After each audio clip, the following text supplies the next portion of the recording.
नमस्कार, news capital express में आपका स्वागत है। मैं हूं आपके साथ अंकिता। चलिए बढ़ते हैं मुख्य खबर की ओर। अपेक्स बैंक भर्ती मामले पर मंत्री विश्वास सारंग का बयान। संजय भटनागर मेरे ओएसडी नहीं है। अपेक्स बैंक में रिक्त पदों पर लिखित परीक्षा ऑनलाइन कराई गई है। यह परीक्षा IBPS institute of banking personal selection Mumbai के माध्यम से नियम अनुसार कराई गई है। IBPS संस्था RBI, व्यावसायिक बैंक, नाबार्ड, RRB आदि के कर्मचारियों की भर्ती प्रक्रिया संपादित करती है। इंटरव्यू के नंबर और लिखित परीक्षा के नंबर मिलाकर मेरिट बनाई जाती है। लिखित परीक्षा की मेरिट नहीं बनती। प्रथम गुप्ता MD मनोज कुमार गुप्ता के भतीजे नहीं हैं, ना ही उनके किसी रिश्तेदार ने परीक्षा में भाग लिया है। रिटायर्ड ज्वाइंट रजिस्ट्रार SN कोरी की बेटी मोना नहीं है। उनकी एकमात्र पुत्री का नाम सुनीता कोरी है, जो 42 वर्ष की होकर विधवा है, जो परीक्षा में भाग ही नहीं ले सकती हैं। अपेक्स बैंक के OSD अरुण मिश्रा के किसी भी रिश्तेदार के द्वारा उक्त परीक्षा में भाग नहीं लिया गया है और न ही संकल्प मिश्रा उनके भतीजे हैं। अपेक्स बैंक भर्ती चयन प्रक्रिया में लगाए गए आरोप पूरी तरह से भ्रामक और तथ्यहीन है। ये IBPS निश्चित करता है। अपेक्स बैंक को या किसी भी संस्था को वह नंबर नहीं बताए जाते। जब इंटरव्यू हो जाता है, इंटरव्यू के नंबर और लिखित परीक्षा के नंबर मिलाकर मेरिट बनती है। लिखित परीक्षा की मेरिट नहीं बनती। ये भी गलत भ्रामक न्यूज दी गई है। जो इंस्टीट्यूट, जो मैंने बोला IBPS institute of banking personal selection, यही समस्त RBI, व्यावसायिक बैंक, RBI, नाबार्ड, RRB आदि के कर्मचारियों की भर्ती भी यही संस्था करती है।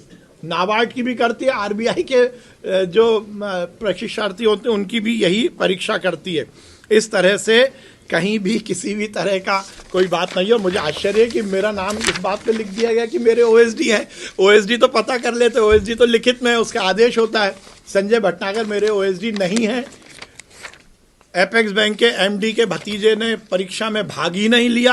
प्रथम गुप्ता उनके भतीजे नहीं हैं। SN कोरी की बेटी मोना कोरी नहीं है। उनकी बेटी 42 साल की है, वो एग्जाम में भाग ही नहीं ले सकती। अरुण मिश्रा के भतीजे ने किसी तरह का एग्जाम नहीं दिया है। कहाँ से ये न्यूज आई है, मुझे आश्चर्य है। चलिए, एक पद पर 3 लोगों को बुलाना थी लेकिन नहीं बुलाया गया। 1 पॉइंट नहीं, वो भी उसमें जो एक पद पर 3 का, मैंने बताया ना, सेवा नियम में नहीं है। ये एक भी होगा तो भी उसको बुला सकते हैं। ये सेवा नियम है, मैंने आपको बताया था। और ये मैं आपको फैक्ट भी दे दूंगा। जनसंपर्क की ओर से भी फैक्ट आ गया है सोशल मीडिया में, तो वो भी मैं आपको अभी ये भी दे दूंगा। सर, मेरा खेल से रिलेटेड एक क्वेश्चन है सर। जी हाँ, ये आपने अच्छा किया। पिछले 3-4 नेशनल गेम्स में मध्य प्रदेश का रिकॉर्ड रहा है कि बाहरी जो खिलाड़ी हैं उनको खिला के मेडल टैली में पिछली बार भी एक को नहीं खिलाया था, इस बार भी नहीं है। पिछली बार भी नहीं। देखिए, पिछली बार भी एक भी बाहर का खिलाड़ी नहीं था और इस बार भी एक भी बाहर का खिलाड़ी नहीं है। 2-3 नेशनल गेम्स के रिकॉर्ड तो मेरे पास है। नहीं, पिछली बार भी नहीं था और इस बार भी नहीं था। सर, 3 नेशनल गेम्स में से मलखंब जो है नहीं था, कोई नहीं था। पिछली बार कोई नहीं था। पिछली बार भी कोई नहीं था। नाम बताओ आप। नाम बता दीजिए आप, कौन था, किस खेल में था। नहीं तो पिछले, अपन तो पिछले में जीते सबसे ज्यादा। ना पिछली बार था।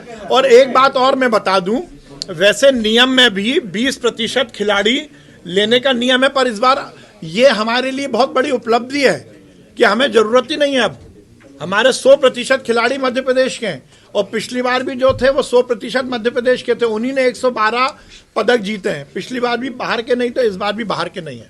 पिछली बार 2। बल्कि एक बात मैं, एक चीज मैं बताना भूल गया, इसमें बहुत इंपॉर्टेंट है कि इस बार हमने 2 इंटरनेशनल कोच भी लिए हैं। क्या किंग में पीटर कॉन्ड्रैक्ट हैं जो कि रोमानिया के हैं, और पोल वॉल्ट में एंजल एंडियोर्डो गार्सिया एंटेबन क्यूबा के हैं। ये अभी भी आप जाएंगे तो अभी हाल करवा भी रहे हैं प्रैक्टिस। ये दोनों हमने फॉरेन प्रशिक्षक भी इस बार मध्य प्रदेश के लिए लिए हैं। सर, मलखंब 100 बताया मैंने, 100 बताया। सर, मेरा सवाल है, मलखंब मध्य प्रदेश का राज्य गेम है। पिछली 2 बार से मध्य प्रदेश को इसमें कोई गोल्ड मेडल नहीं मिला है और ना ही प्रथम टैली में रहा है, तो स्पेशल कोचिंग मलखंब के लिए करी गई है। देखिए, मलखंब में हमने बहुत अच्छा प्रदर्शन किया है। महाराष्ट्र के बाद हम ही हैं, हम सेकंड राज्य हैं। महाराष्ट्र ने गोल्ड मेडल जीते, हमने सिल्वर सब जीते हैं। हम अच्छा प्रदर्शन कर रहे हैं और अच्छा करेंगे। गुजरात में ओवरऑल चैंपियन, हैं? Gujarat national game overall champion. हाँ, और गुजरात में हम ओवरऑल चैंपियन थे।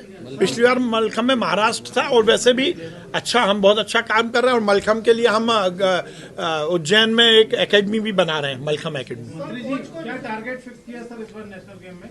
नहीं, देखिए, हम तो ये चाहते हैं कि 335 खिलाड़ी जा रहे हैं, सभी पदक लेके जाएं। हम तो 100% पर जाते हैं, और आप सबकी शुभकामनाएं रहेंगी। आपका प्रोत्साहन मिलना चाहिए। मैं आज आपको बुलाने का जो मुख्य उद्देश्य है कि आपकी तरफ से खिलाड़ियों को प्रोत्साहन मिले, आपकी लिखित जो शुभकामनाएं वो उनको मिलेंगी, क्योंकि हम सब राजधानी भोपाल में पशुओं के अधिकारों के लिए भोपाल के युवा हुए एकजुट। भोपाल के वोट क्लब पर प्रदर्शन किया युवाओं ने। इस प्रदर्शन का उद्देश्य पशुओं के 5 मूलभूत अधिकारों के बारे में जन जागरूकता बढ़ाना था। नमस्ते, मेरा नाम इशिका है और आज हमारी टीम एनिमल्स विद ह्यूमैनिटी एक जागरूकता को लेके आई है यहाँ पे, जो है 5 फ्रीडम ऑफ एनिमल्स। और हम ये दर्शाना चाहते हैं कि जैसे हमारा अभी रिपब्लिक डे आने वाला है, हमारा ये उद्देश्य है कि लोग जाने कि जानवरों की भी जो फ्रीडम है वो नेसेसरी होती है, और हम इस कैंपेन के थ्रू यही उनको दर्शाना चाहते हैं। और हमारे डेमोन्स्ट्रेशन करने का ये उद्देश्य है कि लोग जागरूक हो और एनिमल्स की फ्रीडम को भी उतना ही सीरियसली ले जितना एक इंसान की फ्रीडम को लिया जाता है। Thank you. जी जी, हमारा उद्देश्य यही है कि हम आम जनता के सामने ये बात रखना चाहते हैं कि आपको और जैसे जीने के अधिकार और आज़ादियाँ हैं, वैसे ही सारे जानवर जो इस धरती पे हमारे साथ सह अस्तित्व करते हैं उनके लिए भी है। और हम इसके साथ ही साथ ये बताना चाहते हैं कि हर व्यक्ति के दिल में जानवरों के लिए करुणा भाव हो, जो कि हमारी एक फंडामेंटल ड्यूटी है, जो कि इंश्राइंड है आर्टिकल 51 AG में। तो इसी के लिए हम आज आपके सामने आए हैं और आपको बताने के लिए आए हैं कि अपनी फंडामेंटल ड्यूटी निभाएं और जानवरों के प्रति करुणा भाव रखें। फिलहाल इस बुलेटिन में इतना ही। आप बने रहिए न्यूज कैपिटल एक्सप्रेस के साथ। नमस्कार।